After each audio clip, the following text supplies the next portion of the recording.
Alléluia, je bénis ton Saint-Nom. Nous t'élevons, Seigneur. Je bénis l'agneau qui est devant sur le trône. Alléluia, car tu es saint, saint, saint, saint.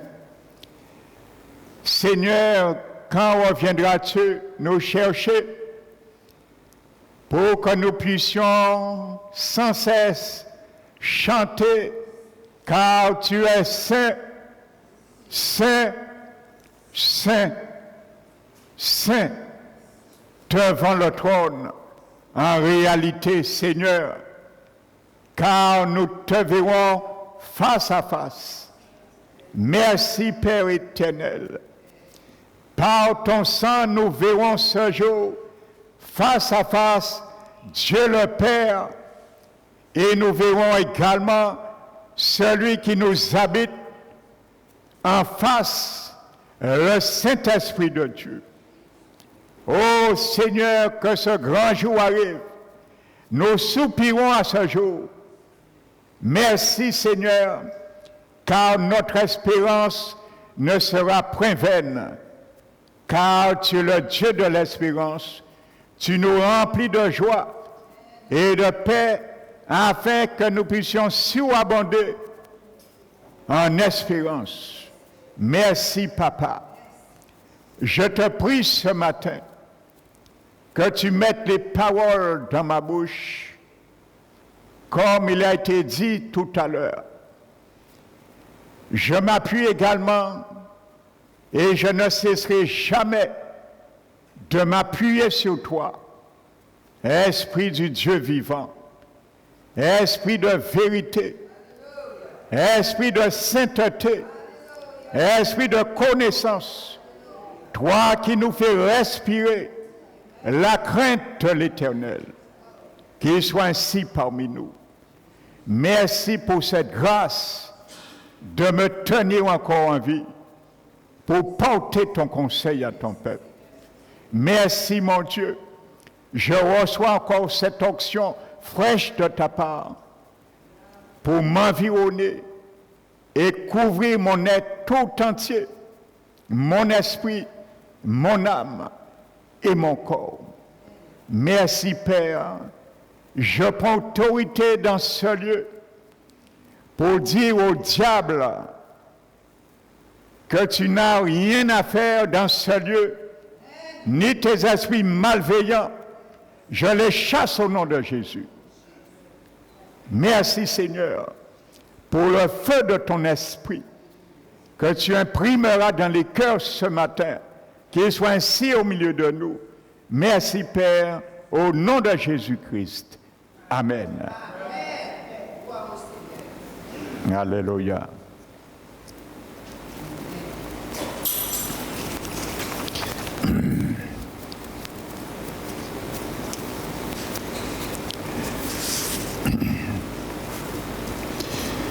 Je bénis le nom du Seigneur.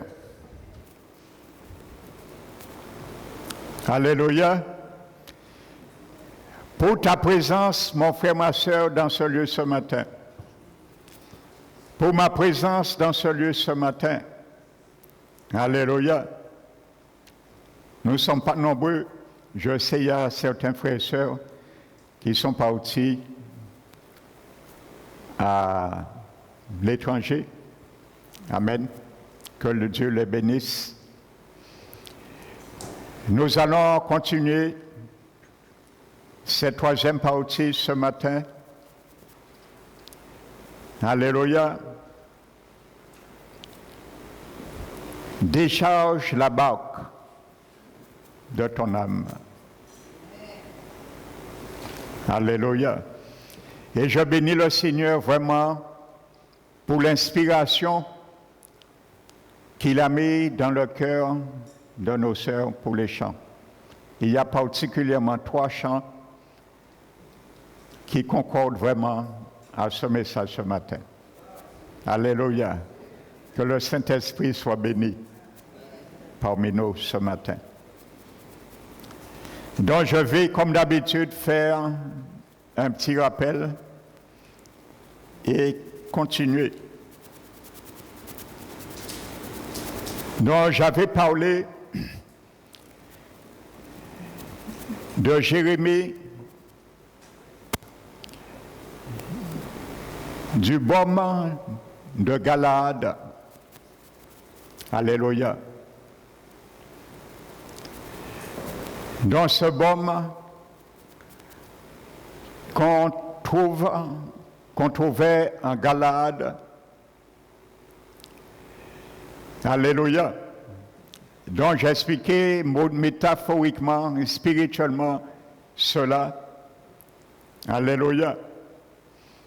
Donc j'ai pris le cas du prophète Élie, qui était d'originaire de Galaad,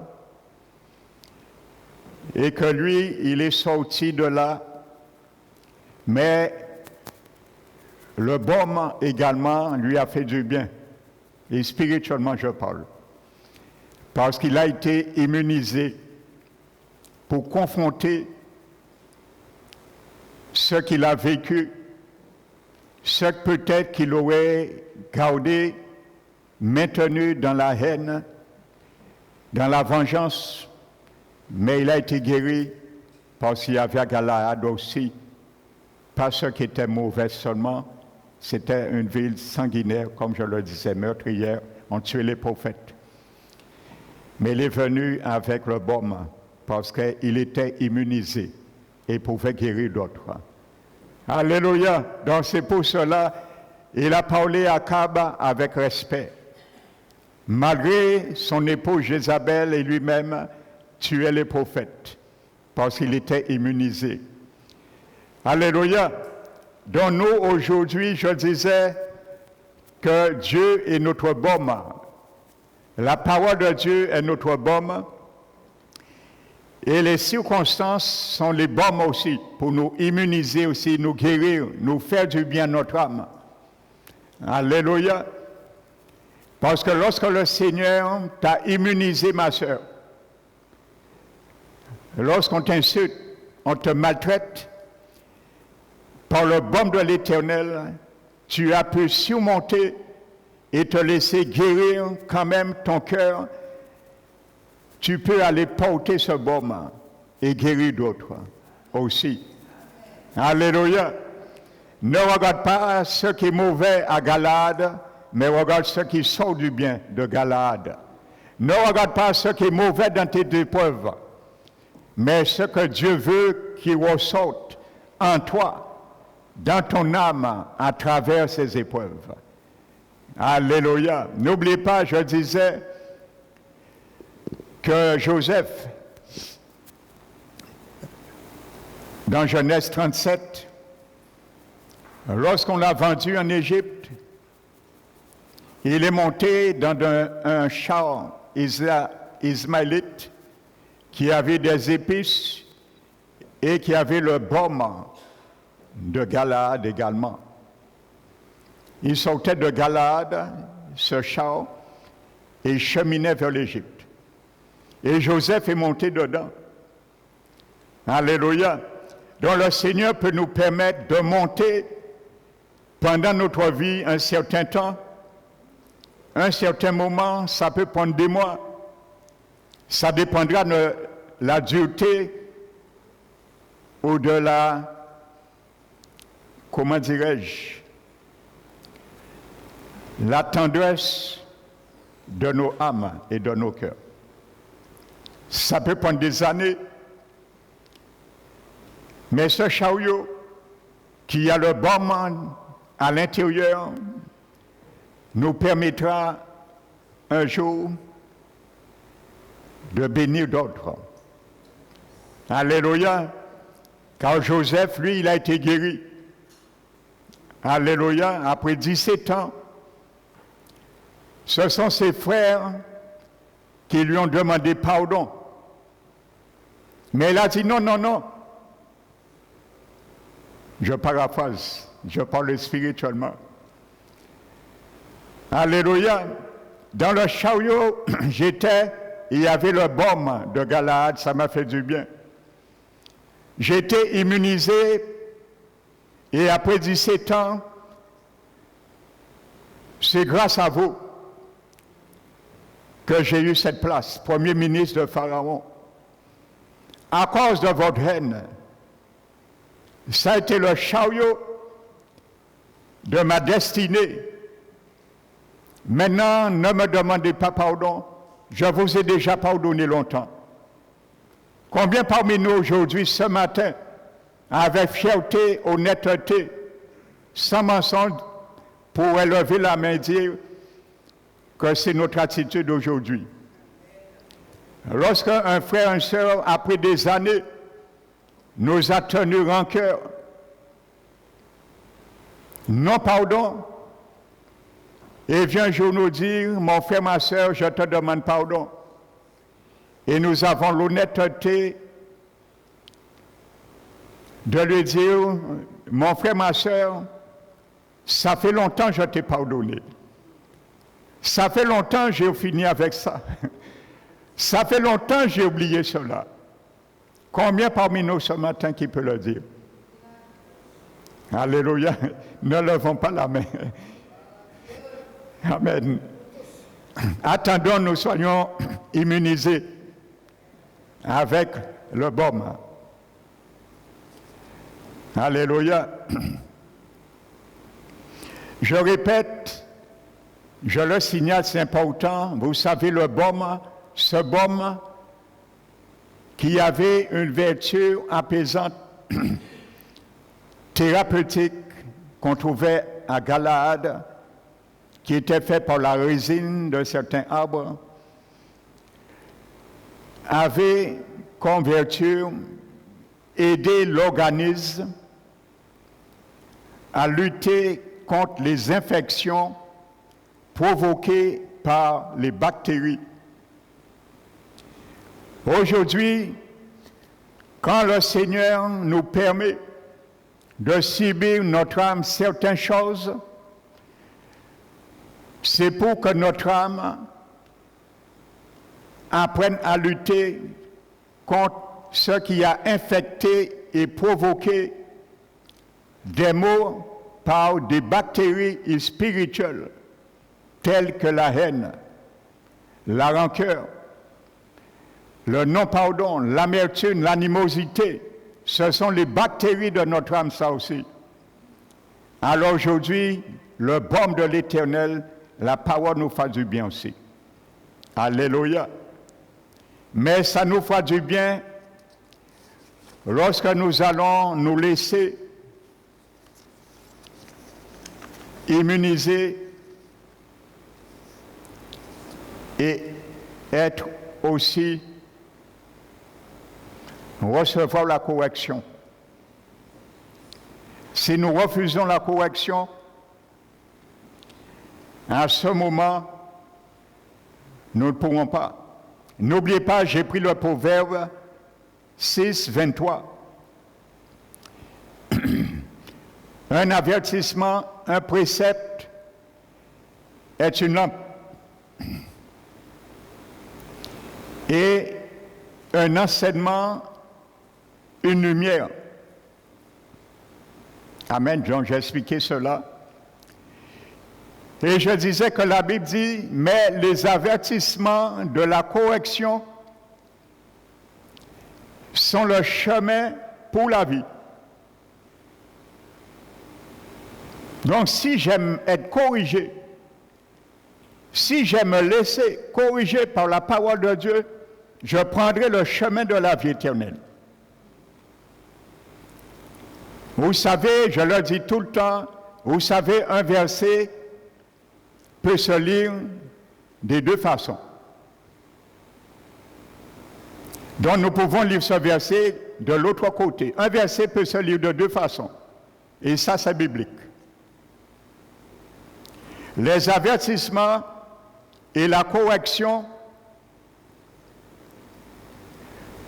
L'autre côté dirait, ceux qui n'aiment pas les avertissements de la correction font le chemin de la mort. Donc nous pouvons lire un verset des deux côtés. Amen. Quand la Bible dit, si tu crois, tu verras la gloire de Dieu. Tu peux lire le verset de l'autre côté. Si tu ne crois pas, tu ne verras pas la gloire de Dieu.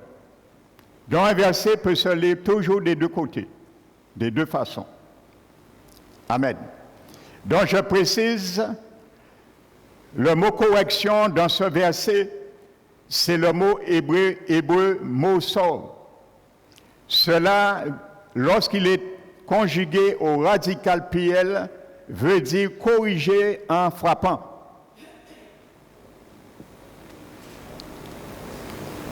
Corriger en frappant. Alléluia. Vous allez me dire, oui, mais pasteur,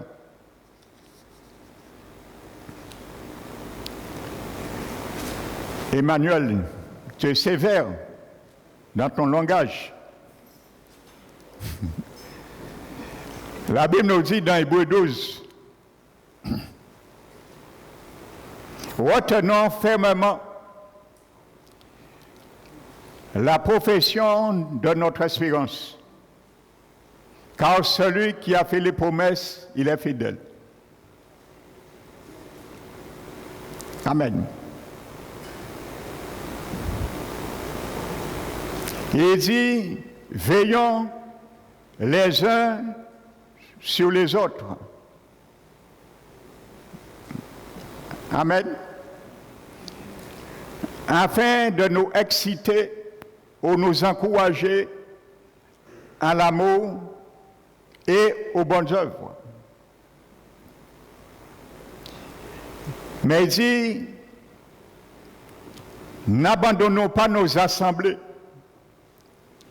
comme certains en ont, comme c'est la coutume de certains.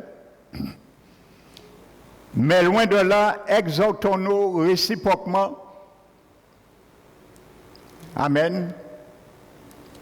D'autant plus que nous voyons le jour, ça veut dire la venue du Seigneur. Alléluia. Parce que vous savez, aujourd'hui, il y a beaucoup de chrétiens dans l'Église du Seigneur, je parle en général, lorsqu'ils ne veulent pas accepter la correction de la parole de Dieu, ils se résilient chez eux. Et ils disent, je n'ai pas besoin d'église, je n'y ai plus dans aucune église. Et en pensant que le Père, du fait qu'ils sortent dans la présence de Dieu, dans la présence communautaire, à l'église, ça va les épargner du fouet de l'Éternel. Comme ils ne veulent pas être corrigés par la parole de Dieu, ils pensent qu'en restant chez eux, ils ne seront pas corrigés. Mais la Bible nous dit, nous ne pouvons pas fuir la correction. Nous pouvons aller où que nous voulons. La parole a son fouet. Personne ne sera soustrait. Parce que c'est pour notre bien éternel.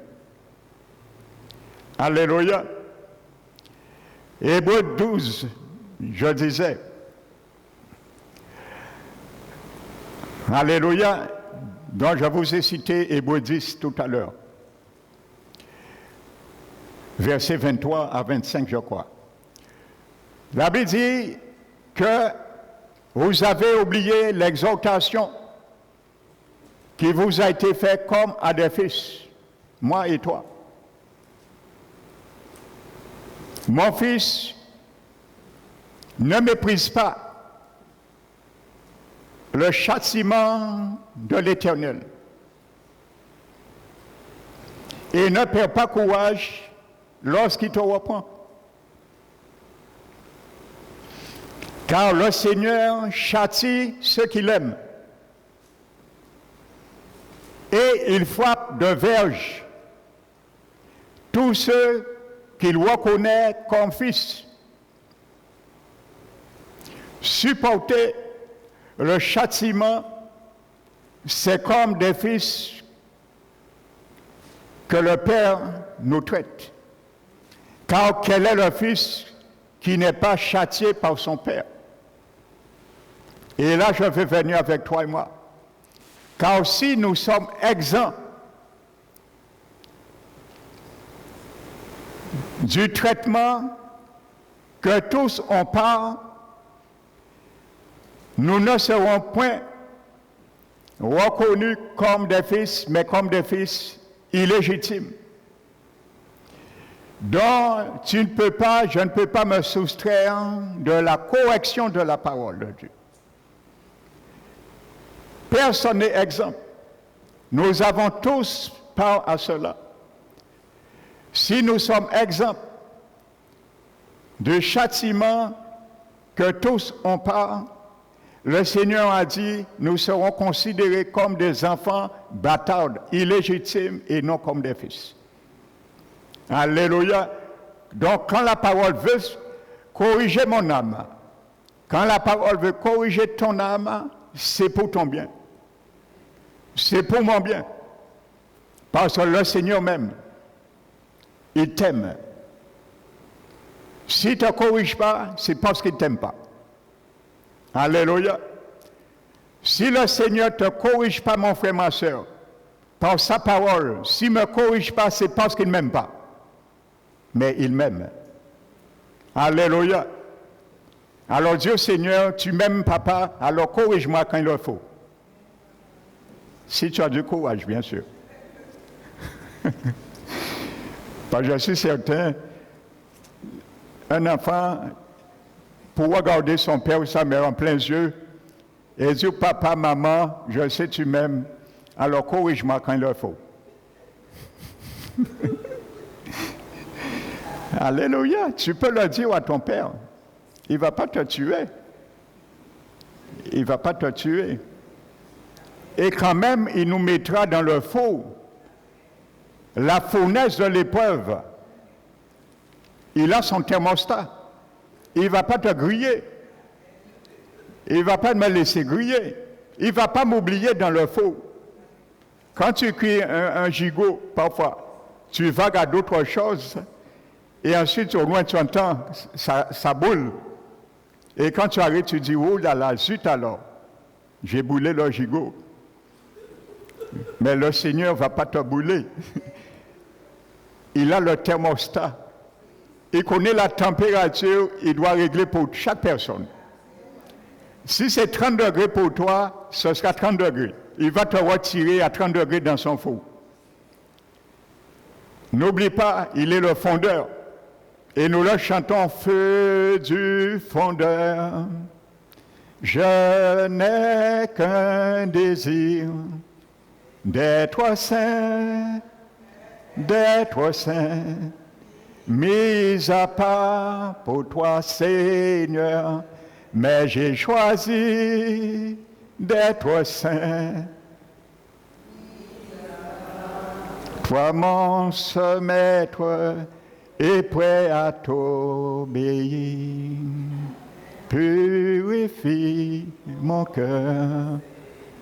Vous voyez, le feu du fondeur, il ne t'oubliera pas. Son thermostat ne sera jamais en panne. Si c'est 40 degrés pour toi, il le mettra à 40 degrés avant de te retirer au four. Si c'est 100 degrés, il le mettra à 100 degrés pour toi. Peut-être pour les incorrigibles, il va le mettre à 1000 degrés. Mais ça, c'est une, comment dirais-je, c'est un, comment dirais-je, un degré est spirituel et non réel. Amen. Alléluia. Donc le Seigneur nous aime, frères et sœurs. Il faut que nous apprenions vraiment notre comportement dans l'Église, frères et sœurs. Amen. Alléluia. La Bible dit dans Éphésiens, le chapitre 3, le verset 18, Paul priait pour que nous les chrétiens, nous puissions comprendre avec tous les saints. Vous voyez, c'est collectif.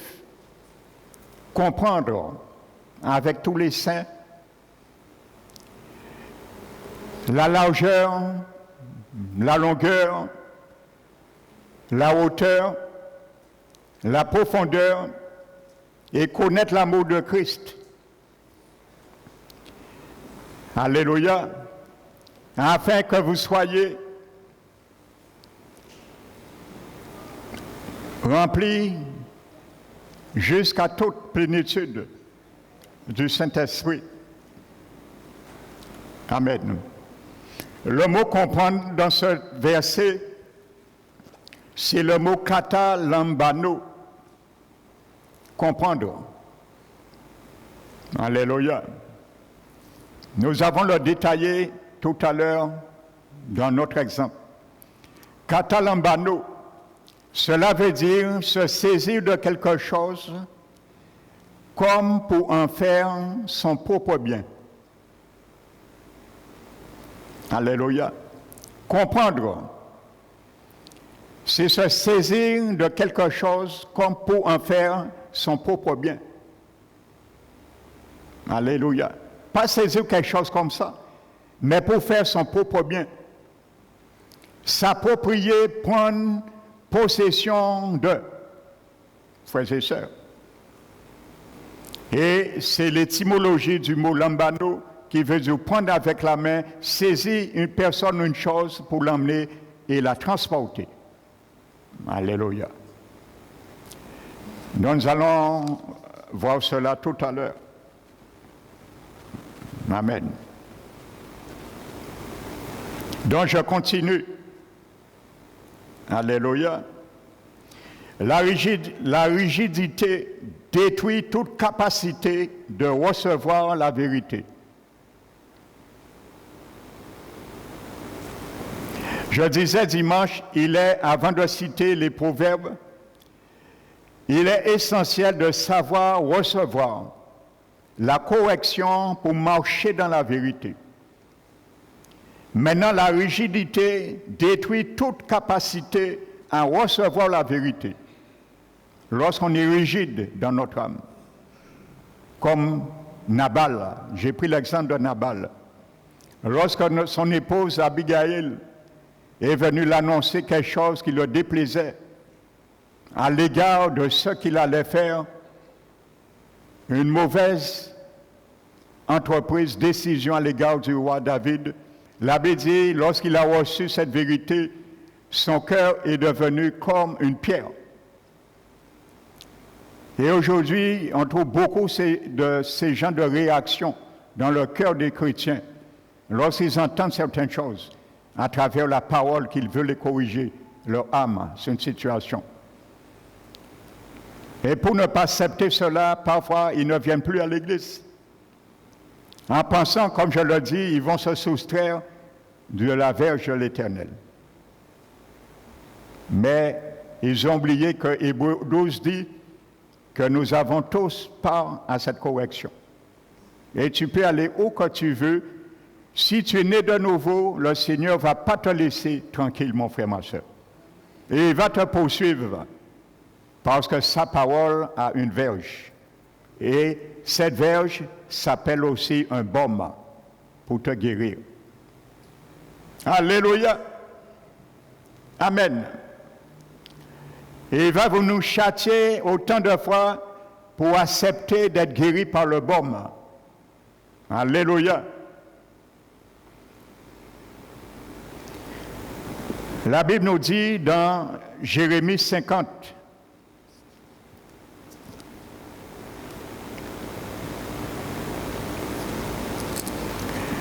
Jérémie 50, la Bible dit, mon peuple est formé d'un troupeau de brebis perdues. La Bible dit, Dieu ne dit pas le monde, hein? Il ne dit pas la nation, mon peuple. Mon frère, ma soeur, toi qui es là, es-tu le peuple de Dieu ou pas? Eh bien, écoute ces paroles. Que j'écoute ces paroles. Amen. L'Éternel dit à Israël, son peuple choisi, dans son élection, mon peuple est formé d'un troupeau de brebis perdus.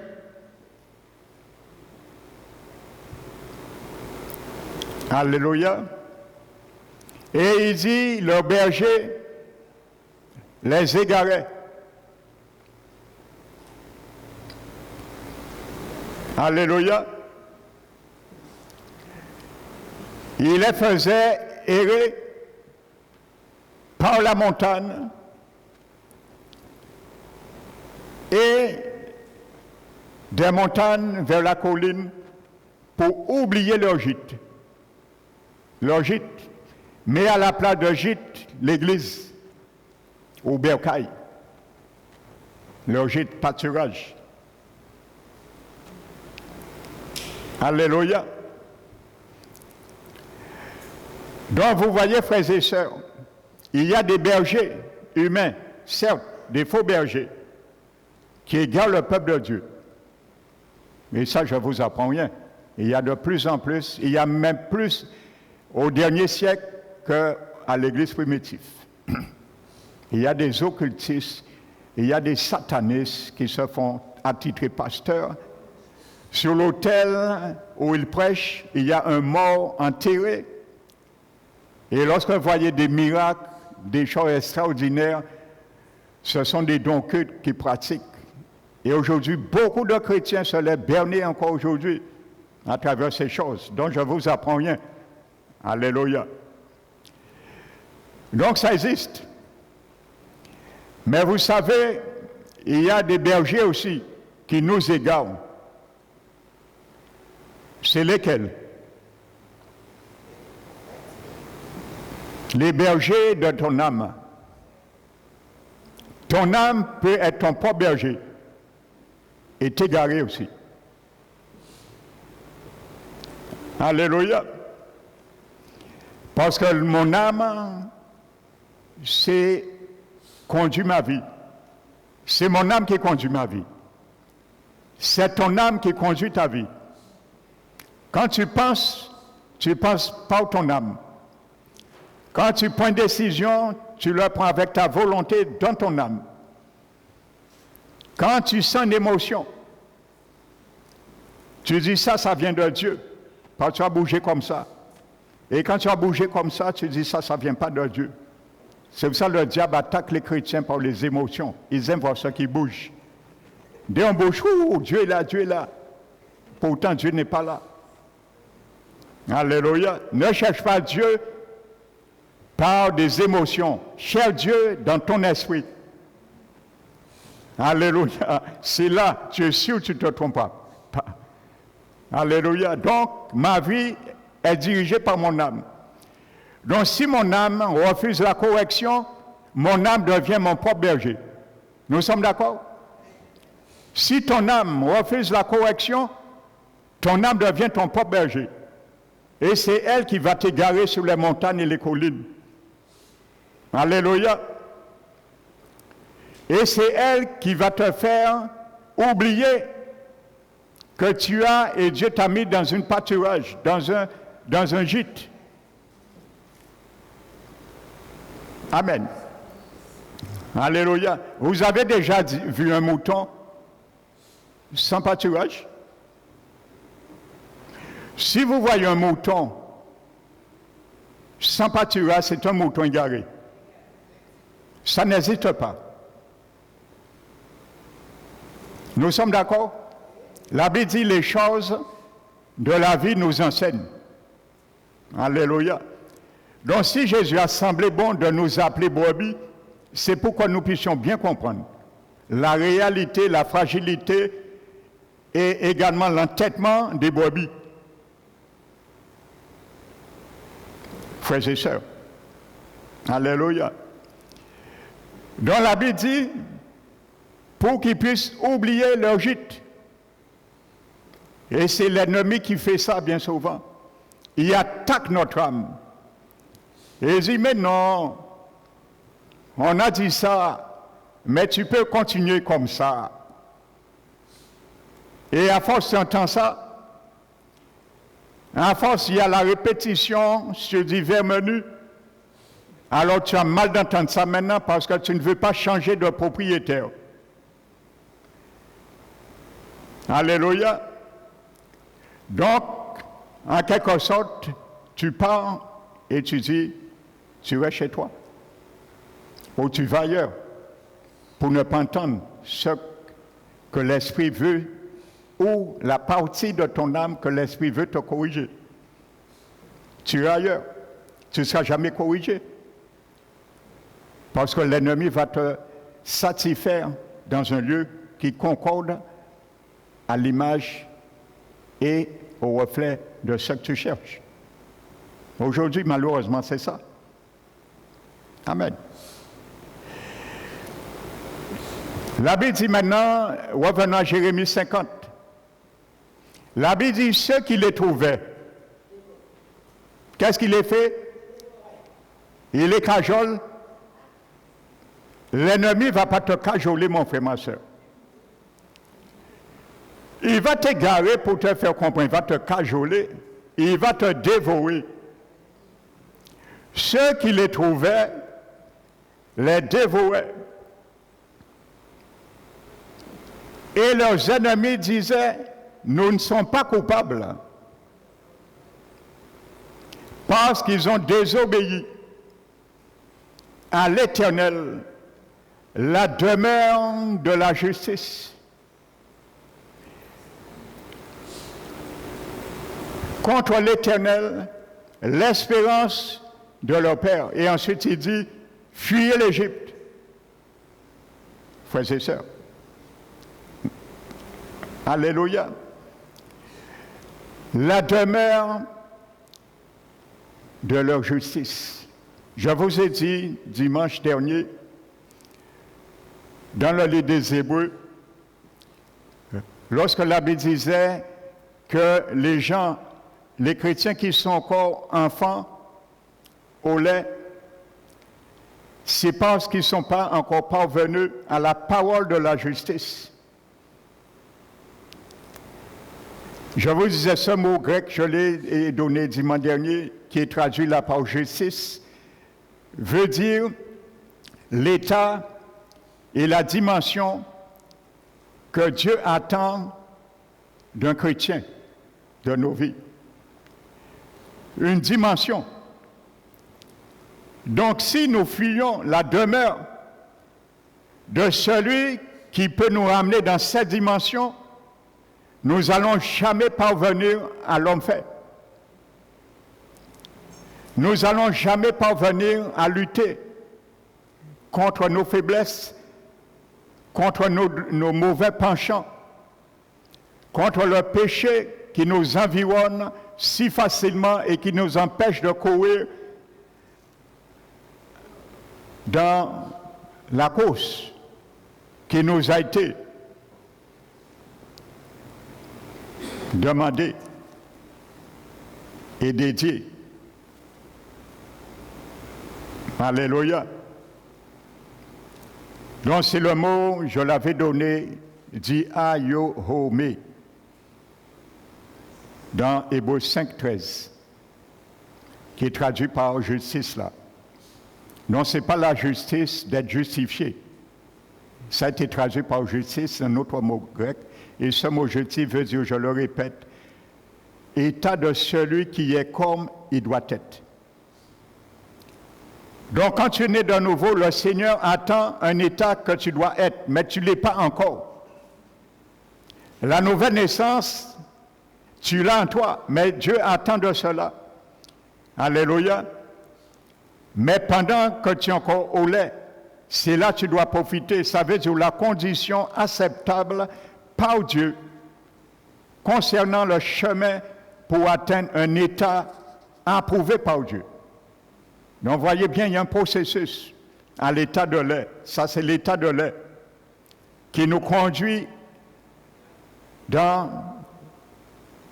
l'autre domaine, dimension à l'état d'homme fait. Amen. Vous savez, Matthieu 9, verset 17, Jésus a dit que le vin nouveau ne peut être mis dans une vieille autre. Amen. La vieille autre, c'est mon âme, ton âme. Quand le Saint-Esprit veut nous amener à une dimension, frères et sœurs, le vin nouveau, parfois ça ne peut pas marcher. L'autre était fait de cuir à l'époque, cuir d'animaux, et ça avait une certaine souplesse pour prendre en compte la dilatation, comme un vase d'expansion. Amen. Vous avez déjà vu les vases d'expansion? Amen. Pour ceux qui font la plomberie, le froid, le conditionnement d'air ou le chauffage. Vous connaissez de ce que je parle. C'est un vase qui est rouge et qui a une membrane à l'intérieur. Donc il y a une membrane à l'intérieur et c'est gonflé à l'azote. À l'azote. Et en haut, il y a l'azote qui pousse la membrane. Et en bas et en haut, il y a de l'eau à l'intérieur. On ne les voit pas. Et lorsque, dans un réseau, vous savez, de l'eau chaude, vous savez, à une certaine température, tous les corps se dilatent, même si on ne le voit pas. Vous savez pourquoi les bâtiments sont fissurés? C'est à cause de la ferraille qui est dans le mur. À un certain moment, la ferraille prend de la chaleur, elle se dilate. Et rien, il y a une loi qu'on dit, rien ne résiste à la dilatation. Il faut que quelque chose pète. C'est pour ça, c'est le mur qui pète. Donc, dans un réseau hydraulique, c'est pareil. Quand la température de l'eau prend, il y a l'expansion. Et c'est pour cela qu'il y a ces vases. Donc, la partie de l'eau qui est en plus, parce que ça se dilate, la membrane prend en compte cette dilatation. Amen. Donc, c'est un peu comme ça, à l'époque, les vases, les outres de vin étaient faits. Donc, la peau était faite pour prendre en compte la dilatation du vin. Alléluia. Parce que le vin se dilate à un moment donné. Et si l'outre était déjà usée, elle ne peut plus contenir de dilatation. Si on met du vin nouveau, la prochaine dilatation du vin, elle s'éclate. Et tout se perd. Amen. C'est pour ça que j'ai bien expliqué l'exemple d'hydraulique pour bien comprendre de ce que Jésus parlait. Alléluia. Donc les vases avant étaient faits de peau d'animaux et c'était une peau qui prenait la dilatation. Et après un certain âge, elle perdait sa dilatation, sa flexibilité. Et si on mettait du vin nouveau, il ne fallait plus remettre du vin nouveau. Si on mettait du vin neuf, lorsque le vin commençait à prendre une température, automatiquement, elle prend de l'expansion et l'autre se déchirait et s'éclatait et tout le vin coule. Amen.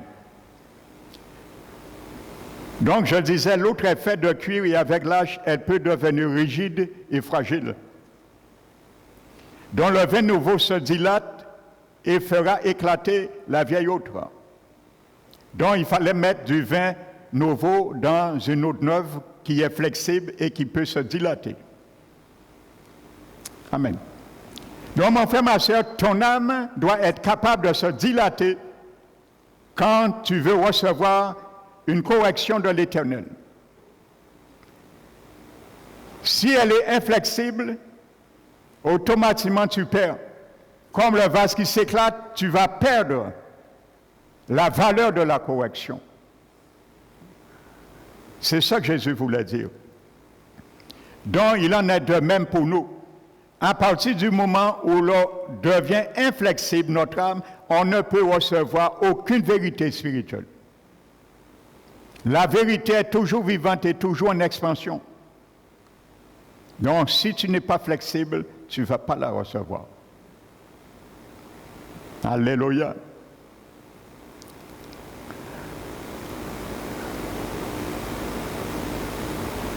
Notre parcours doit être sans cesse nous amener à plonger toujours plus profondément nos racines dans la parole de Dieu. Autrement, il faut que quelque chose s'éclate. Amen. Donc c'est un cœur flexible qui est censé être capable de recevoir les choses de Dieu. La correction de Dieu. N'oubliez pas le titre. La correction de Dieu qui nous demande à notre âme de retirer certaines choses et de les jeter. Retire dans ta barque de ton âme. Décharge la barque de ton âme. Alléluia. Amen. Parce que trop souvent, nous oublions cela, frères et sœurs. Vous savez, quand j'ai pris mon baptême d'eau, quand tu as pris ton baptême d'eau, tu es passé où? Où?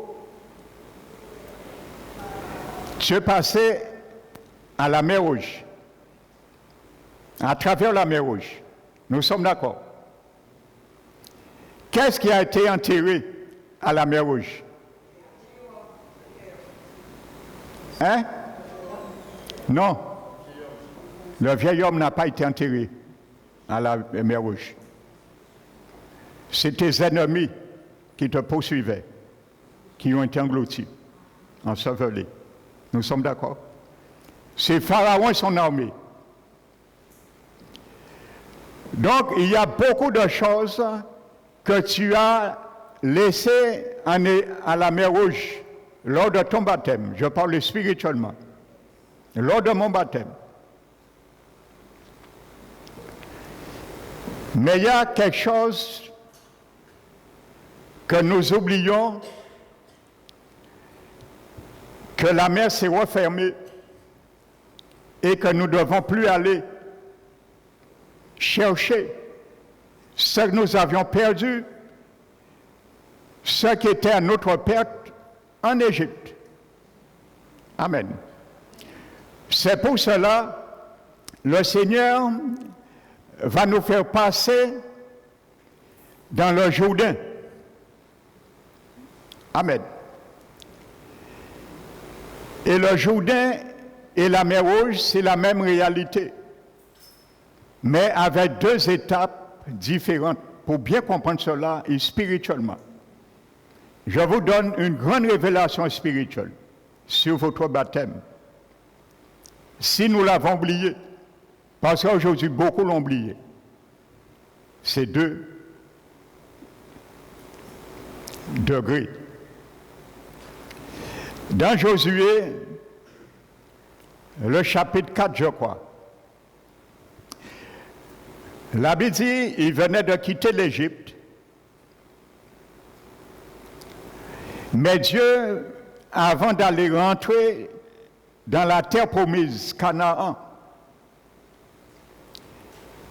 Dieu va faire le peuple prendre conscience d'une réalité. Une réalité. La réalité, Dieu veut te faire prendre conscience, mon frère, ma soeur, que ton baptême d'eau, mon baptême d'eau, doit être maintenant pour toi tous les jours de notre vie, pour moi, un mémorial commémoratif. Amen. Et ça, c'est le Jourdain qui nous fait le savoir cela, pas la mer Rouge. Lorsqu'ils sont rentrés dans le Jourdain s'est ouvert.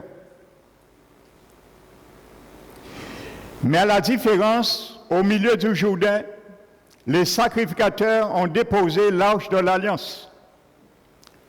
C'est l'image de Jésus. Et c'est l'image du Saint-Esprit qui vit en toi et en moi. Lorsqu'ils ont déposé l'arche de l'Alliance, Josué, par l'ordre de l'Éternel, a demandé de choisir un homme de chaque tribu d'Israël. 12 hommes. Parce que la tribu était constituée de 12 tribus. Donc Dieu montre qu'il n'y a pas exception de quiconque. Amen. Ils devaient chacun prendre une pierre au milieu du Jourdain, retirer la pierre, mettre sur leur épaule et mettre la pierre dans le lieu qu'ils vont camper vers Canaan. Alléluia. Et ensuite,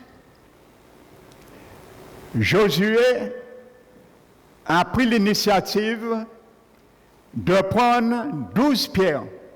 Ça, je t'explique, c'est très révélateur, frères et sœurs. Et n'oublie jamais cette image du Jourdain. Ils ont retiré 12 pierres. Au milieu du Jourdain, la mer est ouverte, à droite et à gauche. Josué prend 12 pierres maintenant et il les remplace où ils ont retiré les 12 pierres. Et ensuite, lorsqu'ils sortent,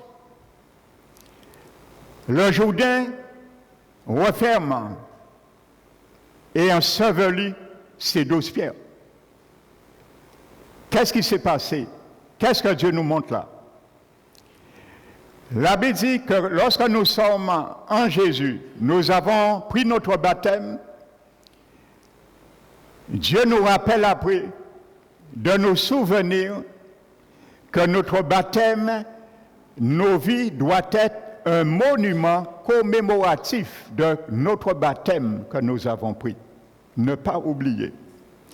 Les 12 pierres qu'ils ont retirées, c'est ma vie, ta vie, que tu as retirée et tu montes, tu es ressuscité avec Christ pour entrer en Canaan.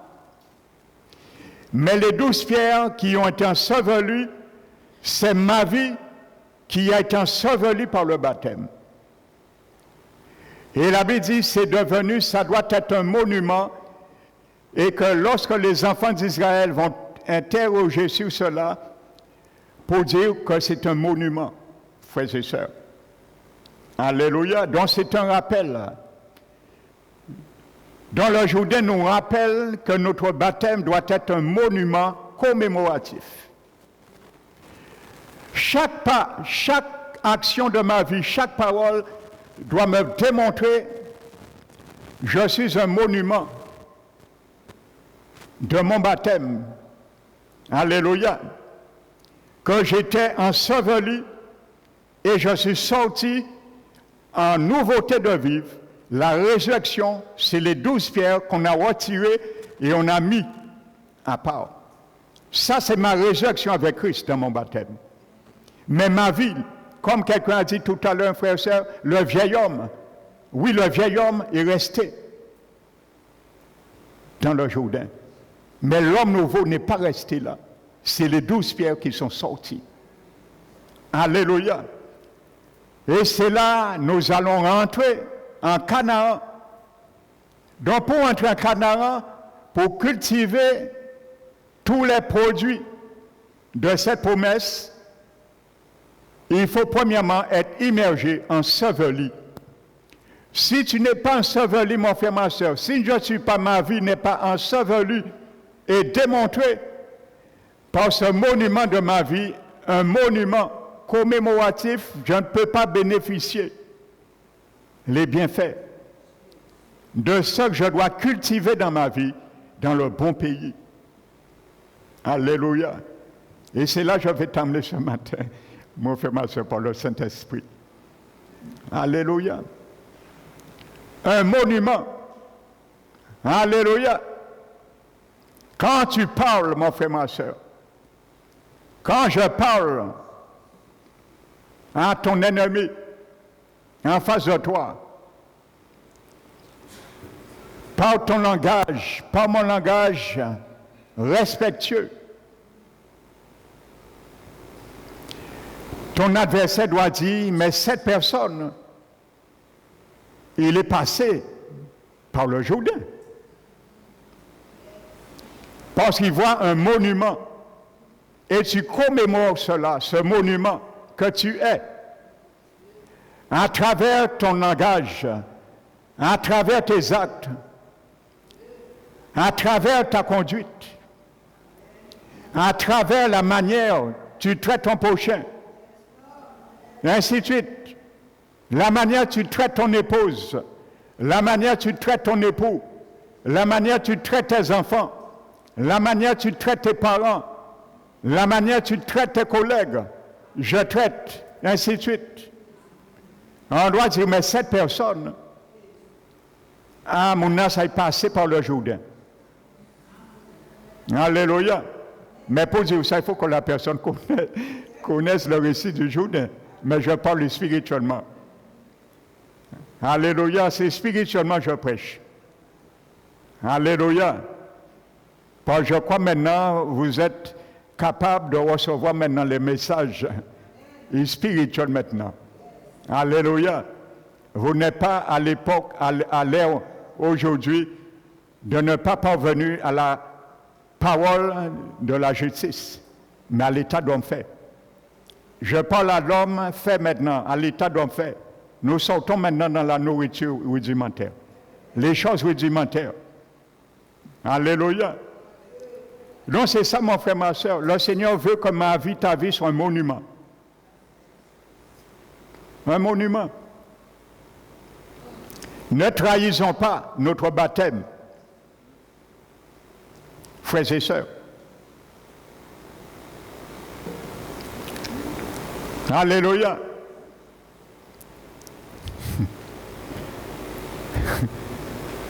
Au travail, parfois, quand on apprend un chrétien est chrétien, parfois c'est un scandale dans l'entreprise. Pourquoi? Ça ne devrait pas être un scandale.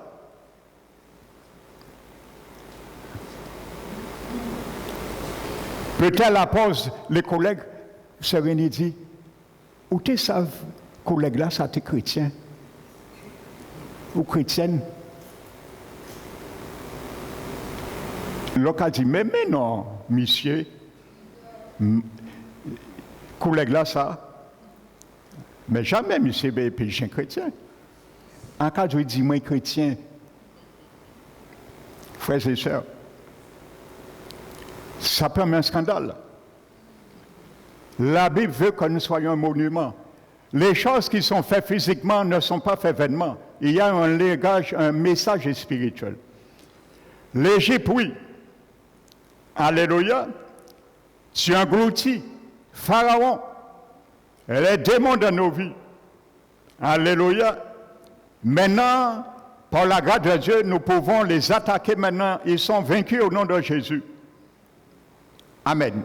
Et Dieu nous donne les armes pour les garder vaincus. Alléluia. Il faut que nous disions maintenant, le diable a été englouti. Pharaon, c'est une image du diable. Il a été englouti avec son pactage. Mais maintenant, ma part maintenant, non seulement j'ai englouti mes ennemis, les ennemis de mon âme, mes fausses réputations, ce que j'aimais, et ainsi de suite. Mais ma propre vie maintenant doit passer par le même chemin. Donc maintenant le Jourdain me fait passer moi-même, individuellement, dans l'ensevelissement. Alléluia. Donc c'est la même chose, le Jourdain, la mer Rouge et le Jourdain, mais c'est deux étapes différentes. C'est que nous avons tendance à oublier notre baptême, la mer Rouge, mais Dieu par le Jourdain nous rappelle, mon fils, ma fille, n'oublie pas. Rappelle-toi que ton baptême en Égypte doit être un mémorial commémoratif. N'oublie pas ça. Alors si tu as déjà changé de comportement, tu as déjà loué un bateau pour ouvrir la mer Rouge et aller prendre dans la mer Seule que moi j'ai englouti, alors fais demi-tour avant qu'il soit trop tard. Alléluia. Comme j'aime le dire, il y a certains qui se sont fait baptiser ici, à la plage de Bois-Géoulan, à Sainte-Anne, mais après quelques temps, ils sont retournés à la mer de Bois-Géoulan, où on les a baptisés, et ils ont pris un vieil homme là, et ils ont parti avec lui.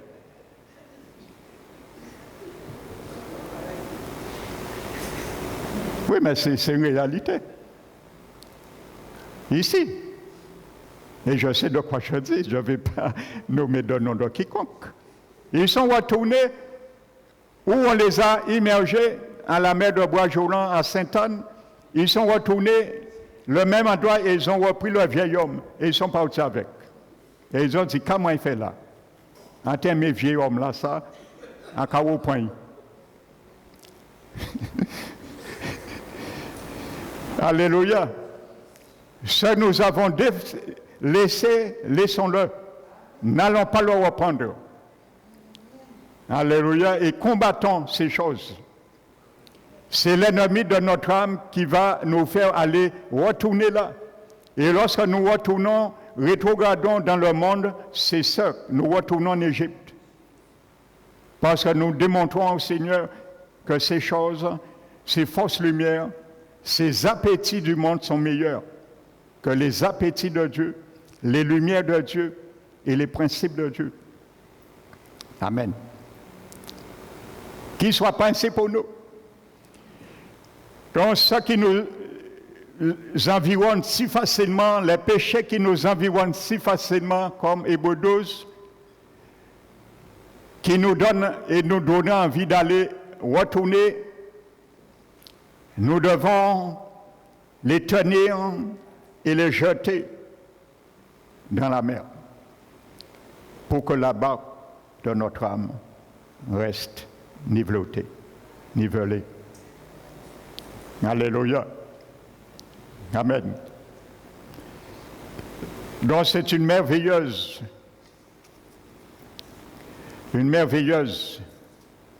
illustration. Je vais finir ce matin cette troisième partie, je vais plutôt l'ébaucher et l'introduire vraiment dimanche prochain. Maintenant, le peuple est arrivé à Canaan. Amen. La Bible dit qu'ils sont entrés dans un bon pays. Donc, notre pays, c'est Jésus. Alléluia. Ton Canaan, mon bon pays, c'est Jésus. Maintenant, Jésus est tout pour moi. Jésus a toutes les richesses spirituelles qui existent.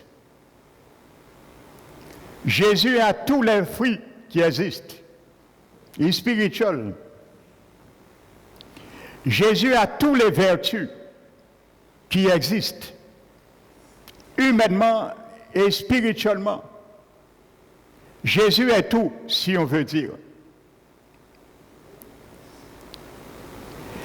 Maintenant, qu'est-ce que je dois faire? Qu'est-ce que tu dois faire?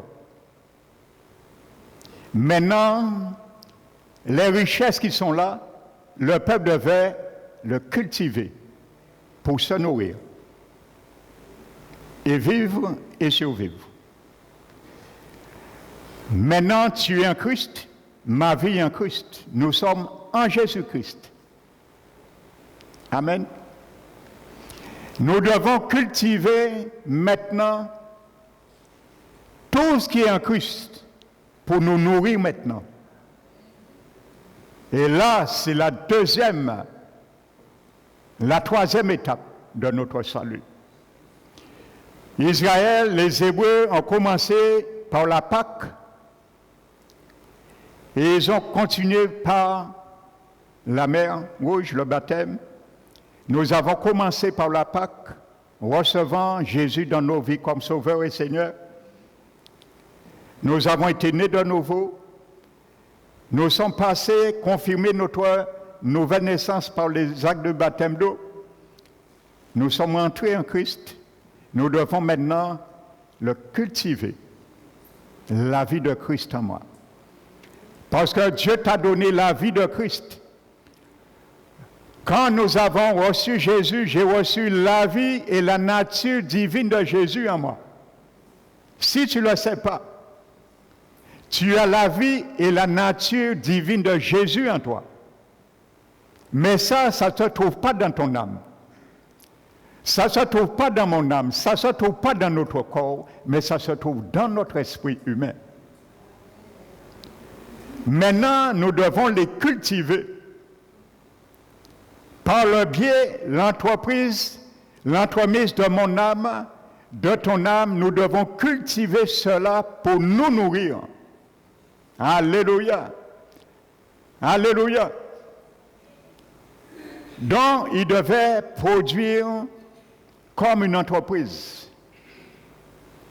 La vie de Jésus en moi doit être comme une entreprise.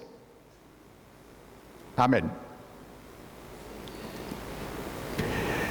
Ma vie, Jésus doit représenter pour moi une entreprise où Jésus, S-A-R-L. Alléluia. La vie de Jésus en moi, en toi, doit représenter Jésus, S-A-R-L. Une entreprise.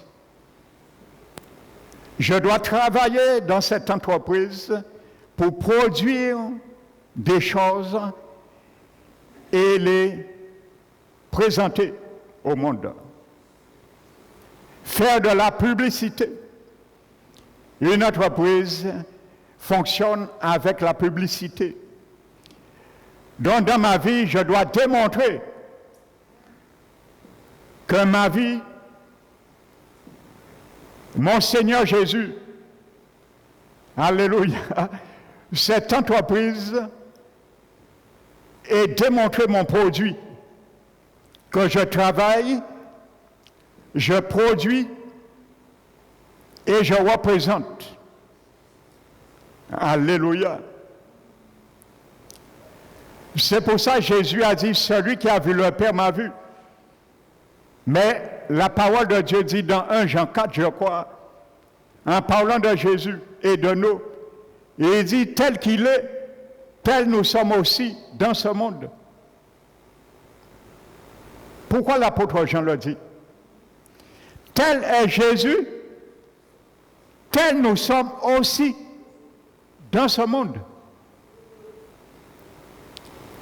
Dans l'amour de Jésus, qui est au ciel, dans Jésus, chair et os, est en moi, dans mon esprit.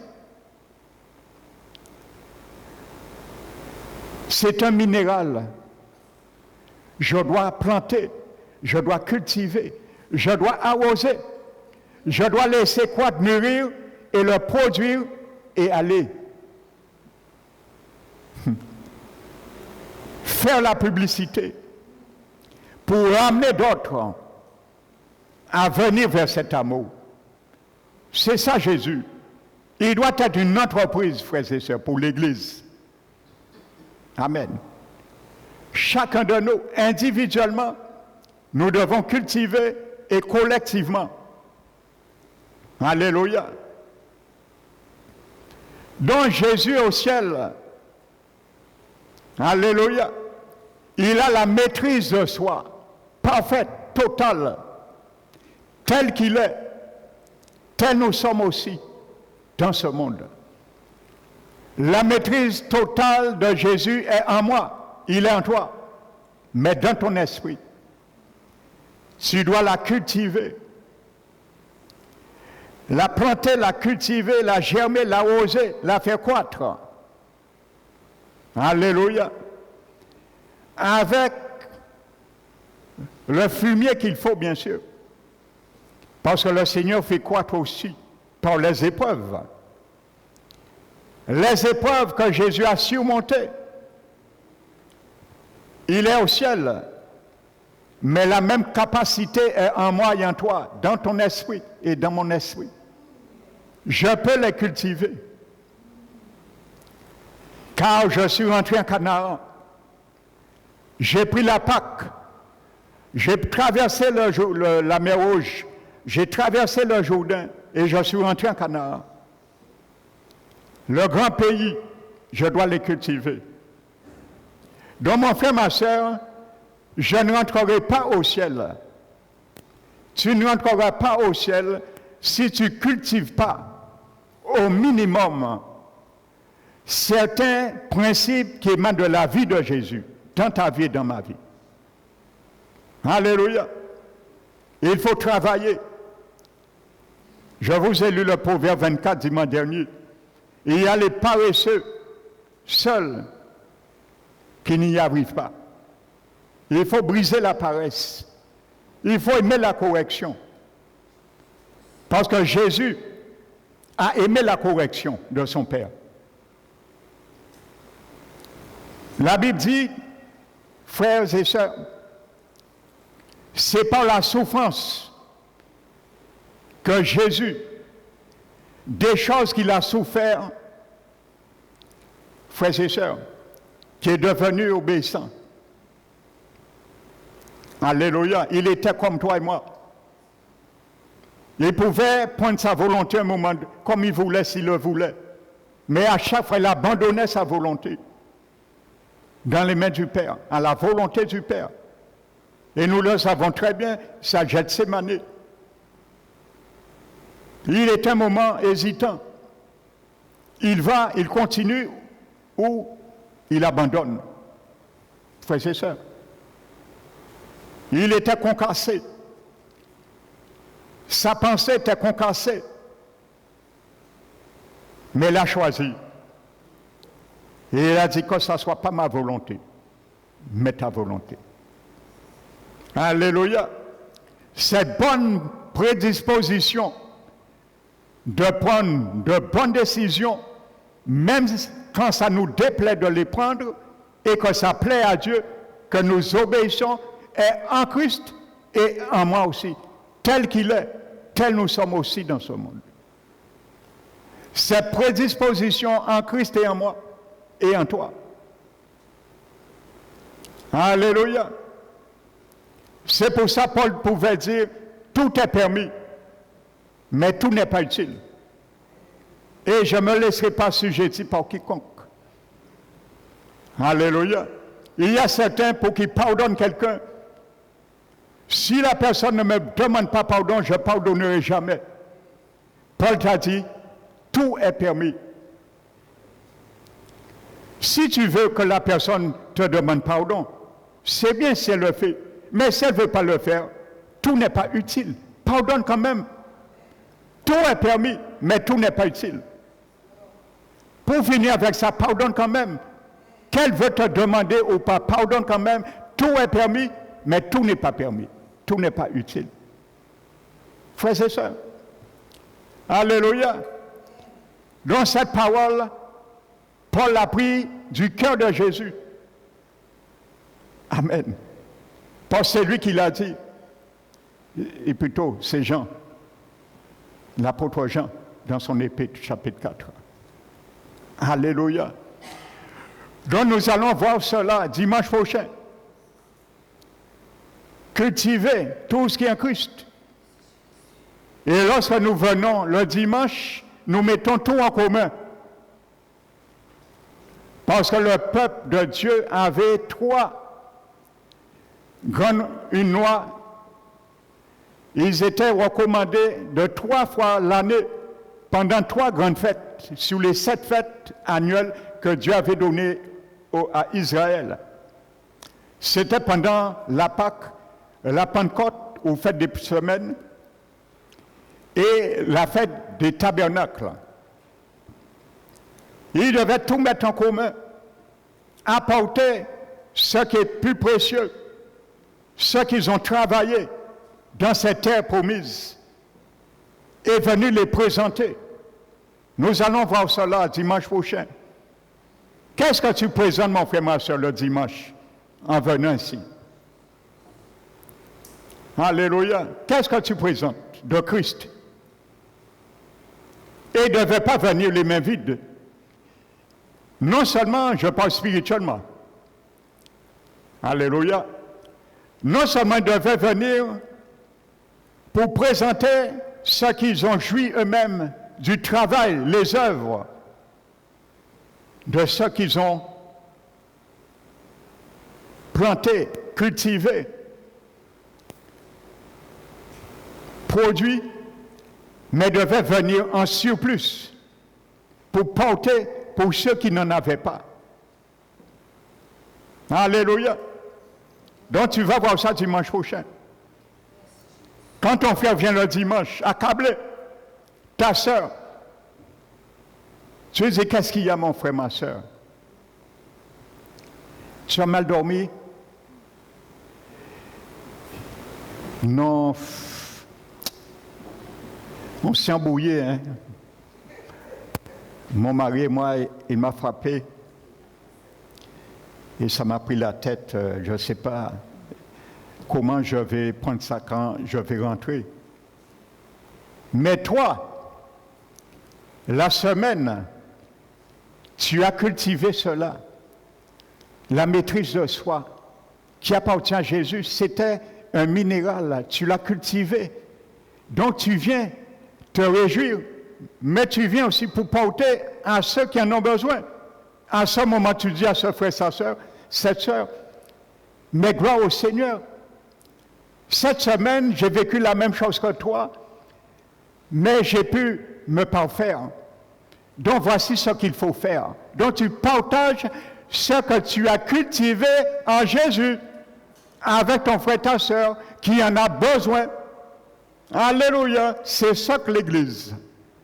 Amen. Tu dois produire pour toi-même, mais pour donner aussi à ceux qui en ont besoin. Que le nom du Seigneur soit béni. Ne rate pas cette prochaine partie dimanche prochain. Alléluia, tu seras richement béni. Amen. Alléluia, ça c'est ça l'Église. C'est la vie de l'Église, ça. Alléluia.